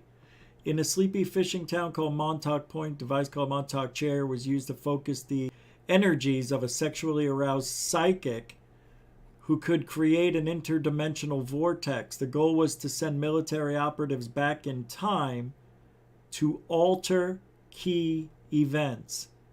In this episode, we meet the granddaddy of all conspiracy theories, the Montauk Project. It involves mind control. All right, so it's not what I thought it was. I should have watched it. That I was involved in this or the other, sex projects, genetic engineering experiments, time travel experiments, mind control experiments, and but different people who didn't really have communication with each other were each telling me things that sometimes agreed with each other and sometimes did not agree. But what exactly was the Montauk Project? A device called the Montauk Chair was used to focus the energies of a sexually aroused psychic who could create an interdimensional vortex that would allow for time travel and access to parallel dimensions.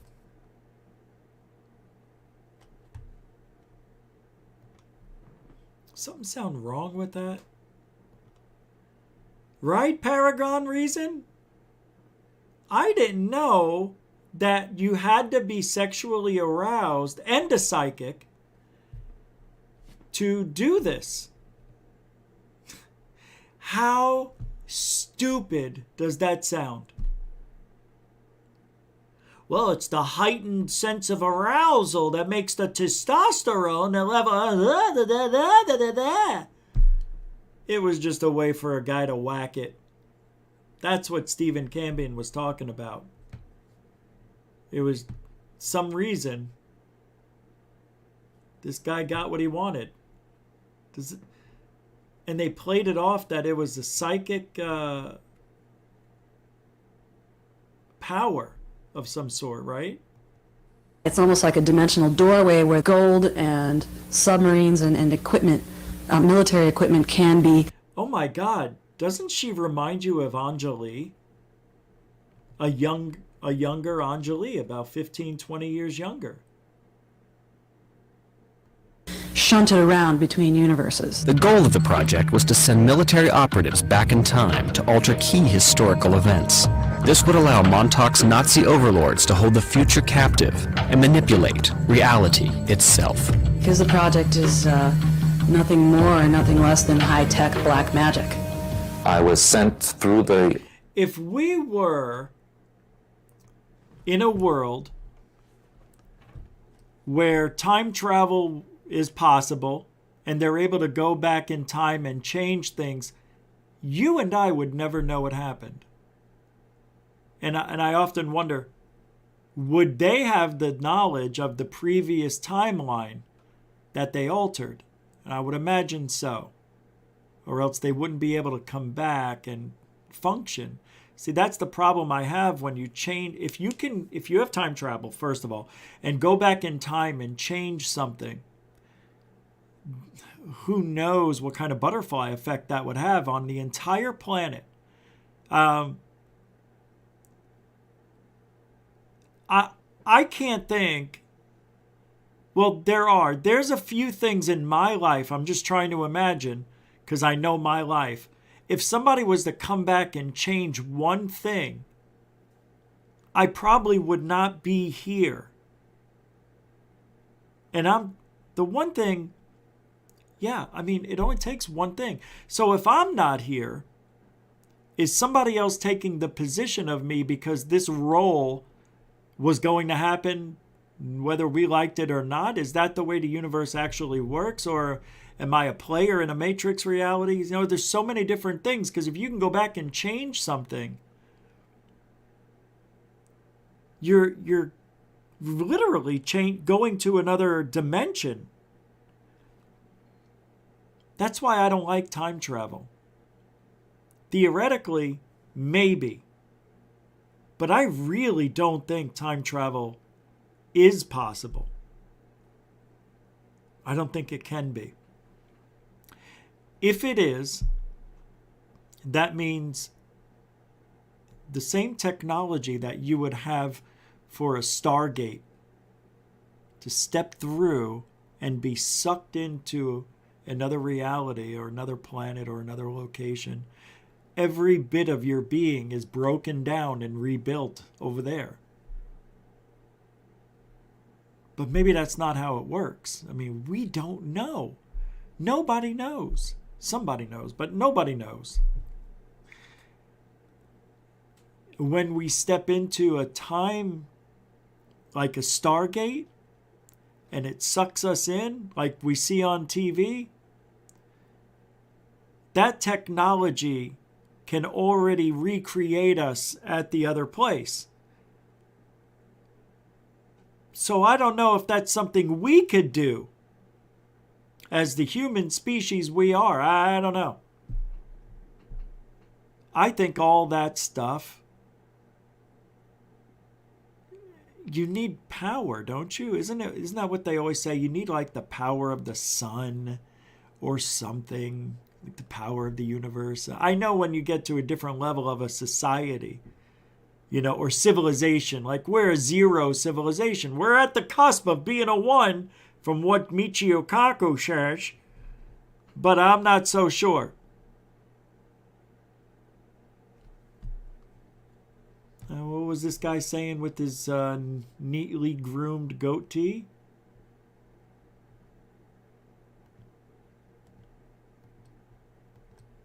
Hold on, Anjali.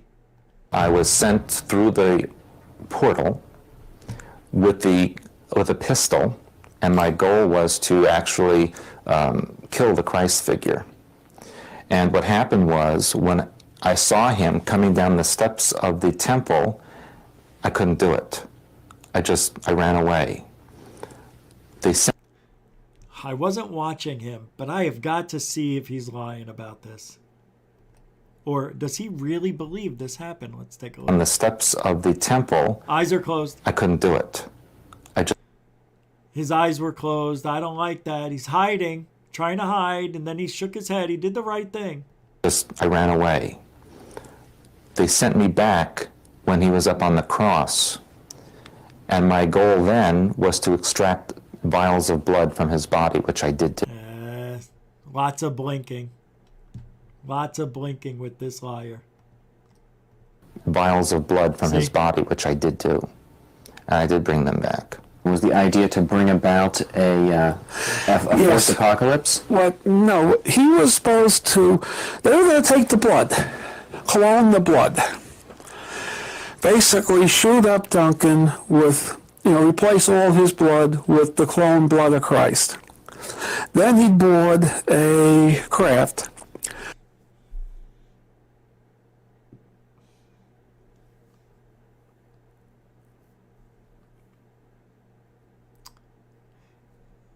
I'm just going to say it.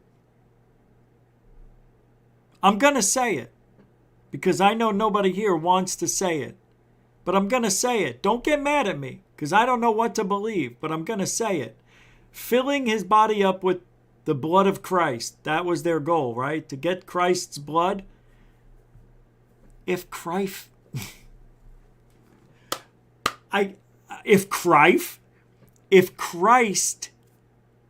even exists at all. I said it.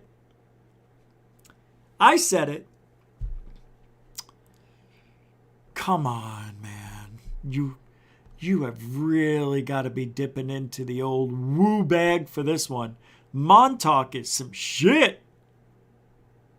Montauk.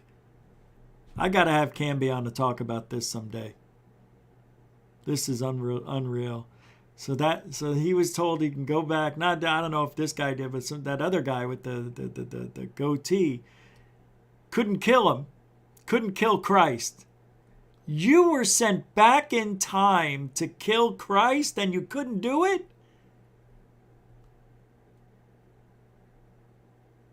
First of all, verify it's Christ first. Just don't go back and, start hitting every guy with a goatee and long hair. With Jesus abs. What do you do for a living? I'm a carpenter. Poof. What do you do for a living? I cook, I clean. Okay. Fly from Mars to here, land, proclaim himself Christ, say that he's Christ returned. What would happen is the medical people would take a sample of his blood and compare it to a blood sample from the Shroud of Turin. Oh my God.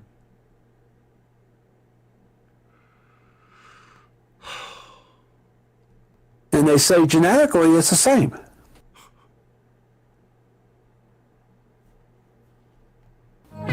If the tales of the Montauk Gang seem a little hard to follow, perhaps the conspiracy conceals a far more simple truth. I was interviewing a young man last year who also claims to have been part of the Antichrist Project, which is what it was known as, and he is a Satanist.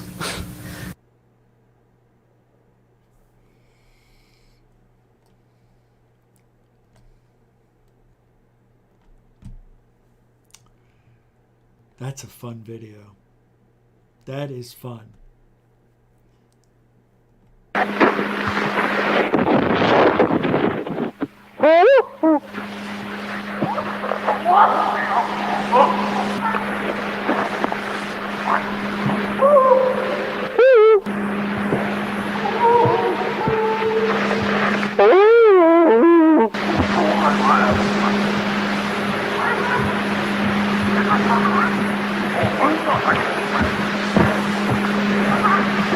There's two of them across the creek at the big rocks.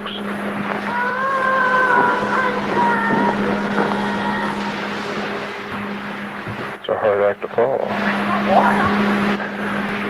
It sounds like he talks to us and they talk to each other. Yeah.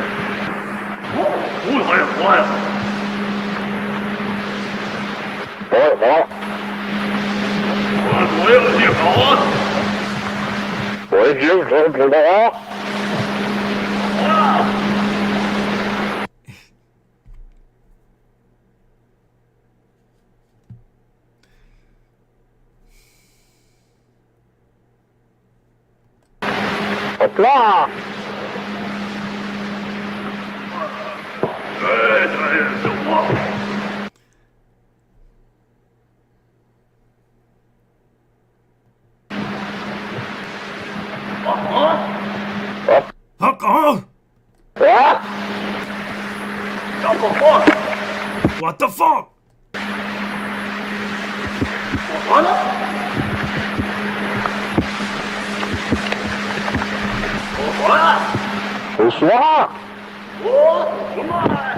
Right there, just seen movement right through there.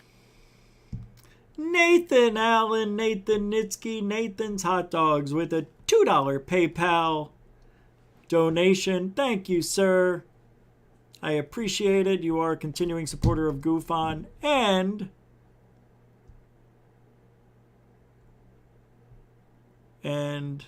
I don't know, a continuing supporter of Goof On.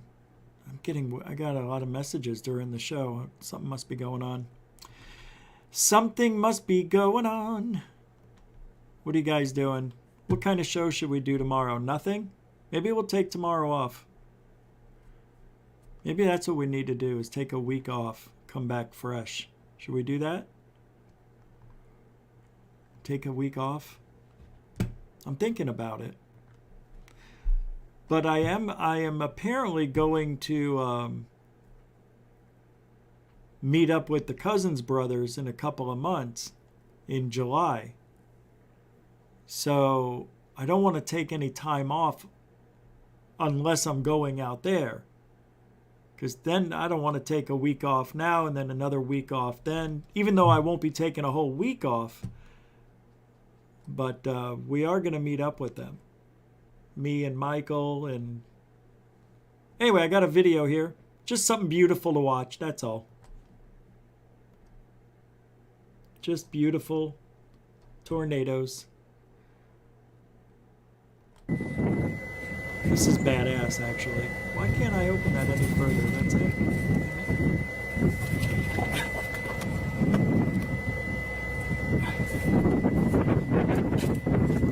It's beautiful.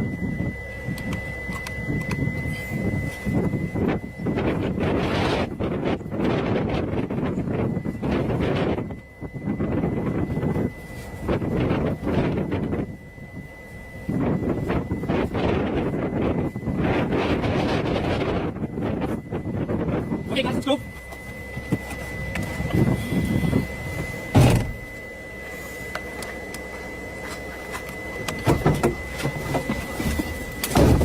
Okay, let's get up there. Go forward. Yep. It's coming down right here in front of us.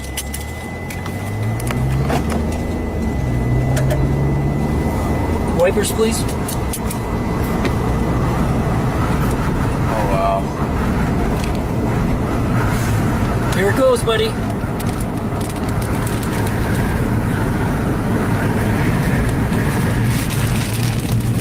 Wipers, please. Yeah. Keep them on. Yeah. Here we go. Here we go. Ricky, if you see a road going to the left here, or to the right, I should say, you're going to take it. Okay? It's beautiful. Love me a hurricane, tornado, hurricane. Do you want to see how many shows Luis Elizondo has been on? These are all the podcasts that he's been on since 2017. It's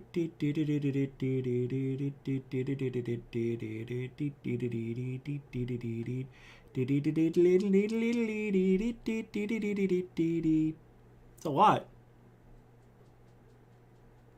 It's a lot.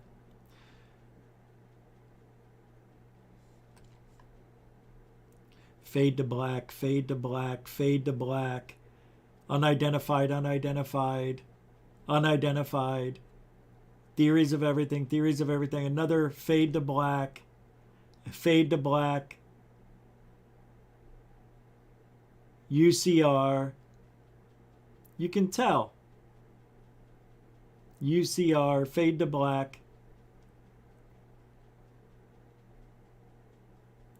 Fade to black. UCR. And that's it. Unbelievable.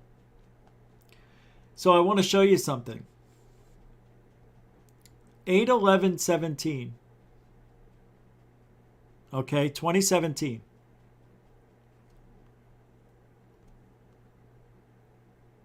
Lou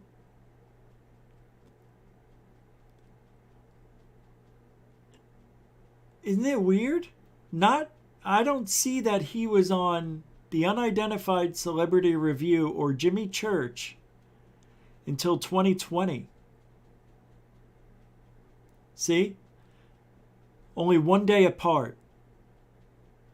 Fade to Black, Unidentified Celebrity Review the day after. February of 2021. And that's how you heard me say how many times they've been. I know it's hard to see on the screen if you have a small screen. But wow. That's no wonder why they got to 10,000 subscribers over at UCR. Every time you have Lou on, it's a minimum 300 from what I've noticed. Amazing stuff, right? It's a club. I don't want to be in it. And that's fine with me, as Cambion says. If Lou tells us, Joe Merja, Red Rum Joe says, if Lou tells us what the 23-minute video depicts, which he has done in a limited way because he has seen it with his own eyes in a court of law, that is direct witness testimony. Still need to see the video for ourselves, but it's not hearsay. It is hearsay. Until we see it, this video does not exist.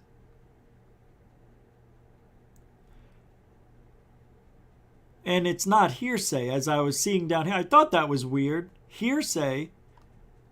No, hearsay's right. But it's not hearsay. Hearsay is when somebody says something that they don't know. Like if Lou said, I saw a 23-minute video, but he really didn't, and he said he heard it from somebody else that there's a 23-minute video, if he says he heard it from somebody else, that's hearsay. So far, what Lou has told us is hearsay. It is. That's hearsay. Lou said he saw it. It's hearsay. Because I believe there is a video out there. We will never see that 23-minute video. And I think it's weird that it's 23 minutes. They could have picked a lot of other numbers, but 23, that's a significant number. Something wrong with that. Here's a extraordinary images of a magnetic portal in the Italian Alps. If you want to believe.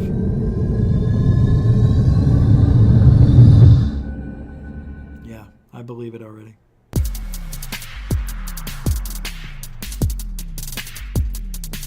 Magnetic portal. Once again, he presented you with another one of those solid smoke discs, in this case. But what are they? To be honest, really, are they just clouds? This one at night is really weird.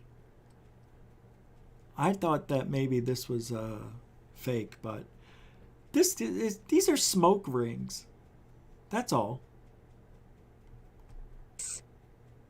It seems to be solid steam, which was captured over the Alps near Italy. Right. There's machines that make these things.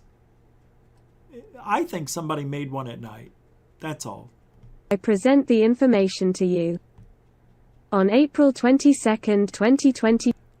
There's videos on it, on making smoke rings. There's machines that do that. They're pretty simple, actually. Some interesting stuff in the OSI district office files. This document pertains to a craft and bodies allegedly being held at Wright-Patterson. Yes, we've heard those stories before, but look at the date of the intelligence report. April 1953? Oh, that is weird. Why? Why so late?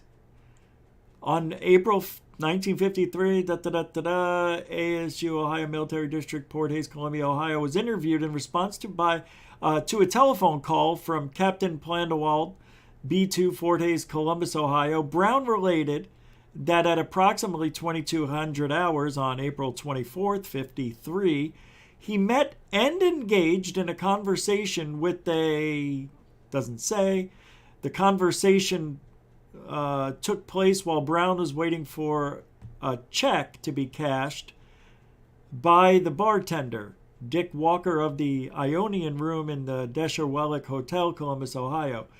So-and-so began the conversation by asking Brown casual questions such as, where source is stationed. Brown stated that then related the story to him that Wright-Patterson Air Force Base, Dayton, Ohio, has in its possession 3 flying saucers, 2 of which are in serviceable condition and 1 in a damaged condition.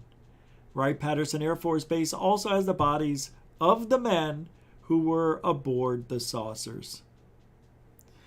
So-and-so stated that he knew this to be true since he has seen them. Brown believed, Baparap said, Wright-Patterson was building a spaceship, but he did not know if this spaceship was a new one or a flying saucer being repaired. There's not any question to the validity of the statements concerning the saucers. So-and-so stated that the Air Force authorities are too perturbed about the topic and not sure how to release the information to the public. The authorities are afraid of creating a general panic if the news is released to the newspapers. The authorities decided to release the information to the public by means of individuals going about and picking out persons whom they believed are intelligent enough to accept the story as true. So-and-so related that there is a group of people in Columbus, Ohio, who are planning what is to be done when the news of the saucers is made public. Brown's impression was that the group is small in number, perhaps 4 to 8 members, and then so-and-so also stated there's a doctor in this group, and he gave the impression that the group is composed of prominent people in Columbus, Ohio. So-and-so intimated that the world situation is so big that by approximately June of 53, there would be a complete change in world affairs. The Korean War would be ended and there would no longer be any threat of a world war. So-and-so did not elaborate on this aforementioned world situation. Brown gathered the impression from so-and-so that because of the superior intelligence of these men from outer space, that the world would unite itself against them. Brown requested that so-and-so introduce him to this group, but so-and-so stated that Brown would be contacted by the group soon since they knew how to get in touch with him. Brown gathered the impression that the group is to contact him shortly. So-and-so left the impression that the group would positively call on him. Brown related that he asked whether the men from the saucers were interplanetary or stellar space travelers. So-and-so answered that they, it is not known whether they refers to the group in Columbus, Ohio or the Air Force, and that's it. Doesn't go on any further than that. That's an interesting little tidbit of information there. You gotta love it. You gotta love it. What is this? Hold on. This is from Carnundrum. Did I play this already?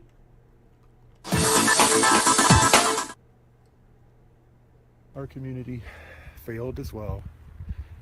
But now what we're seeing is a rising up of the people, like what happened on Mika's planet. Who? And we're going to see a lot more changes occur. Are you serious? Do you have your coffee? You better get a strong cup because this one is evil.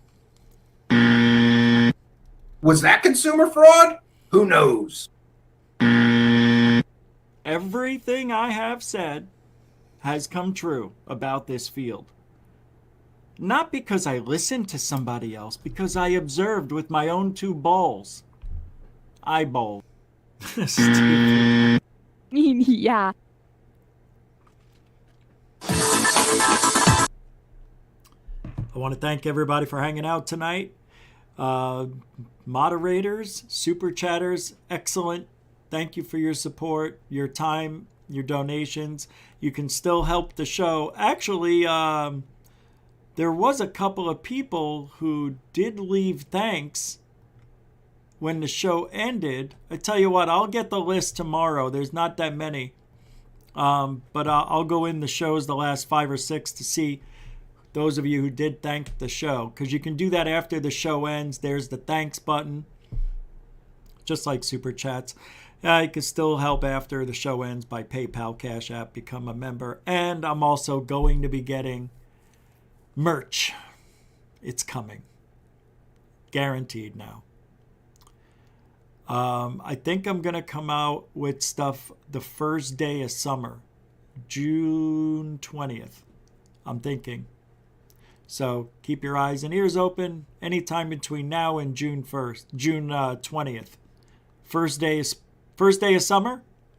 Yeah, it's June 20th this year. Thank you, newcomers and veterans, for giving the show a chance. Yeah, I ask you to watch it a few times. If you like it, come back, subscribe, share, and don't forget, leave a comment. And don't forget to thumbs up. So, you know, we like to think we do a good job over here, but apparently not. Apparently not. We need to do something different. Well, we are Truthology for ufology, that's for sure. Good night.